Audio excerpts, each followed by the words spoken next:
Leak करवा करके युवाओं की आंखों से नौकरी के सपने छीन लिए, अग्निवीर लाकर देश के जवानों की उम्मीदें छीन ली, बुलडोजर लगाकर लोगों के आशियाने छीन लिए, महंगाई लाकर देश की जनता की थाली से निवाले छीन लिए और नारा लगाया कि हम तो सेवक हैं, 18-18 घंटे काम करते हैं। इन्हीं लोगों के लिए किसी ने शेर कहा है कि जो सच और झूठ में दूरी है वो दूरी समझते हैं, सियासी हाकिमों की हम भी मजबूरी समझते हैं, वो अपना हक समझते हैं निवाला छीन लेने को, डकैती को बहुत से लोग मजदूरी समझते हैं, टूटा हुआ लश्कर का भरम देख रहे हैं और जिल्ले इलाही के करम देख रहे हैं। ताकत का नशा अक्ल पे हावी है तुम्हारी, तुम देख न पाओगे जो हम देख रहे हैं। अपने शीश महलों में बैठे हुए सरकार के सांसद और मंत्री कह रहे हैं कि महंगाई कम हो रही है।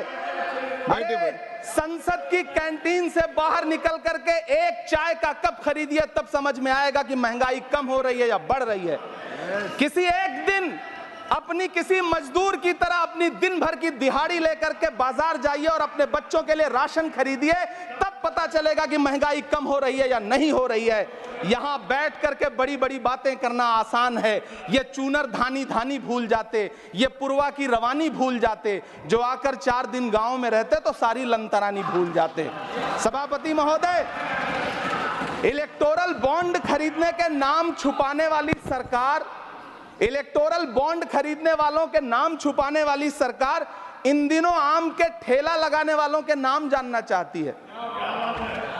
मुझे तो होटलों, ढाबों या आम के ठेलों पर नेम प्लेट लगवाने वालों से पूछना है कि कभी खून की बोतल पर देखा है किसी का नाम लिखा हुआ? मुझे पूछना है कि क्या कोरोना के दौरान अपनी उखड़ती हुई सांसों के लिए ऑक्सीजन तलाशने वाले किसी इंसान ने ऑक्सीजन लाने वाले किसी इंसान से पूछा था कि ऑक्सीजन लाने वाला इंसान हिंदू है या मुसलमान है? मुझे पूछना है कि लावारिश लाशों के लिए कोरोना में कांधा देने वाले, चिताओं के लिए लकड़ियां सजाने वाले किसी इंसान से पूछा गया था उसका नाम, उसका मजहब? लेकिन इन दिनों पूछा जा रहा है। सभापति महोदय, अफसोस देश के प्रधानमंत्री जी ने कभी न टूटने वाली चुप्पी ओढ़ ली है। सभापति महोदय, जनता ने 63 सीटें कम क्या कर दी, ये सरकार तो अमृतकाल का नाम लेना ही भूल गई। ये भूल गई है अमृतकाल को, ये भूल गई है मनरेगा को, ये भूल गई है मौलाना आजाद नेशनल फेलोशिप को, ये भूल गई है मणिपुर को, ये भूल गई है महाराष्ट्र को। मुझे गर्व है कि मैं राज्यसभा में महाराष्ट्र का प्रतिनिधित्व करता हूं। महाराष्ट्र जो देश की आर्थिक राजधानी है, जो टोटल कॉर्पोरेट टैक्स का 40%, इनकम टैक्स का 32% और जीएसटी का 20% इस देश को देता है, उस महाराष्ट्र के लिए इस बजट में एक शब्द नहीं है। आप बैठ जाए। सभापति महोदय, आखिर महाराष्ट्र से किस बात का बदला लिया जा रहा है? महाराष्ट्र ने लोकसभा चुनाव में बाबा साहब अम्बेडकर के संविधान को बचाने के लिए वोट क्या कर दिया? प्रधानमंत्री जी तो महाराष्ट्र से बदला लेने पर उतर आए। अब तो शायद उन्हें याद भी ना हो यवतमाल का वो दाभड़ी गांव जहां 20 मार्च 2014 को वो किसानों के साथ चाय पर चर्चा करने गए थे और उनकी किस्मत बदलने के सपने दिखाए थे। उसी यवतमाल में पिछले 6 महीने में 132 किसानों ने आत्महत्या की है। सभापति महोदय, महाराष्ट्र में हर महीने 209 किसान आत्महत्या कर रहे हैं। राज्य सरकार द्वारा सौंपा गया आंकड़ा बताता है कि 1 जनवरी से 31 मई के बीच 1046 किसानों ने आत्महत्या की है। लेकिन अफसोस, इस बजट में महाराष्ट्र के किसानों के लिए कुछ भी नहीं है। किसानों से चिढ़ी हुई सरकार ने बजट में किसानों के एमएसपी की लीगल गारंटी नहीं दी। लेकिन याद रखिएगा, जो किसान का नहीं वो हिंदुस्तान का नहीं। सभापति महोदय, मुझे वित्त मंत्री जी से पूछना है कि वो जो कुछ साल पहले 100 स्मार्ट सिटी बनाने का ढोल पीटा गया था, सुना है उस ढोल में पानी भर गया है, इसीलिए आपने उसका नाम बदल करके सिटीज ऑफ ग्रोथ हब्स रख दिया है। अच्छा है, नाम बदलने का खेल खेलते रहिए, आपकी कई सरकारें तो इसी वजह से चल रही हैं। इस सरकार को पढ़े लिखे लोगों से दिक्कत है सभापति महोदय, इसीलिए इस सरकार ने यूजीसी का बजट 66% कम कर दिया है।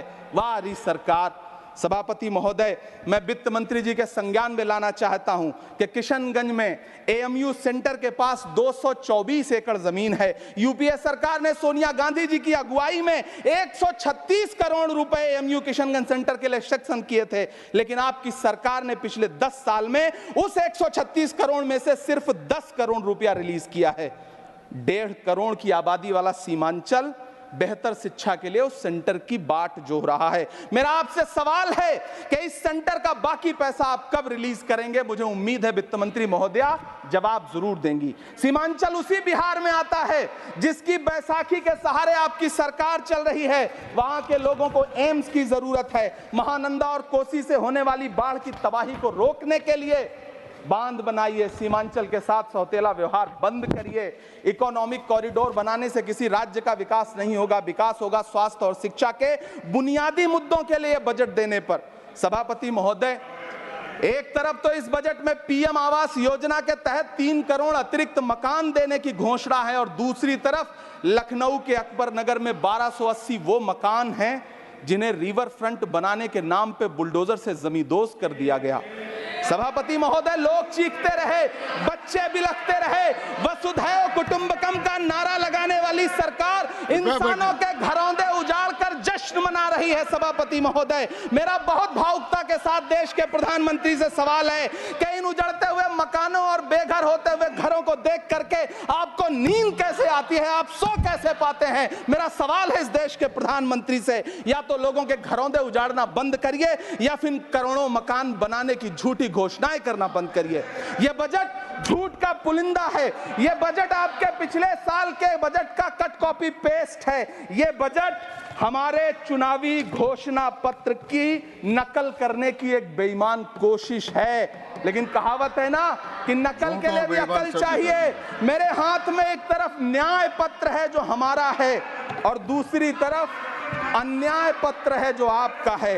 इस सरकार को आलोचना सुनने की आदत नहीं है। सभापति महोदय, जब आप इनसे सवाल पूछिए तो ये कहते हैं कि आप बताइए 70 साल में आपने क्या किया है। मैं तो इस सदन में कहना चाहता हूं सभापति महोदय कि हमसे 70 साल का हिसाब मांगने वालों, जो सरकार अपना चलाया हुआ 2000 का नोट 7 साल नहीं चला सकी, वो हमसे 70 साल का हिसाब मांगती है।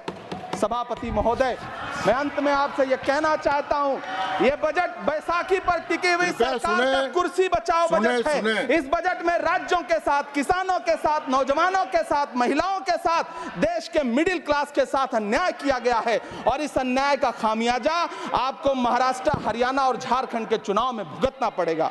सभापति महोदय, इस सरकार ने नोटबंदी लगाकर देश की आम जनता की पूंजी छीन ली। बैठे नहीं बोले, कृपया टैक्स लगा करके छोटे व्यापारियों के कारोबार छीन लिए, पेपर लीक करवा करके युवाओं की आंखों से नौकरी के सपने छीन लिए, अग्निवीर लाकर देश के जवानों की उम्मीदें छीन ली, बुलडोजर लगाकर लोगों के आशियाने छीन लिए, महंगाई लाकर देश की जनता की थाली से निवाले छीन लिए और नारा लगाया कि हम तो सेवक हैं, 18-18 घंटे काम करते हैं। इन्हीं लोगों के लिए किसी ने शेर कहा है कि जो सच और झूठ में दूरी है वो दूरी समझते हैं। सियासी हाकिमों की हम भी मजबूरी समझते हैं। वो अपना हक समझते हैं निवाला छीन लेने को।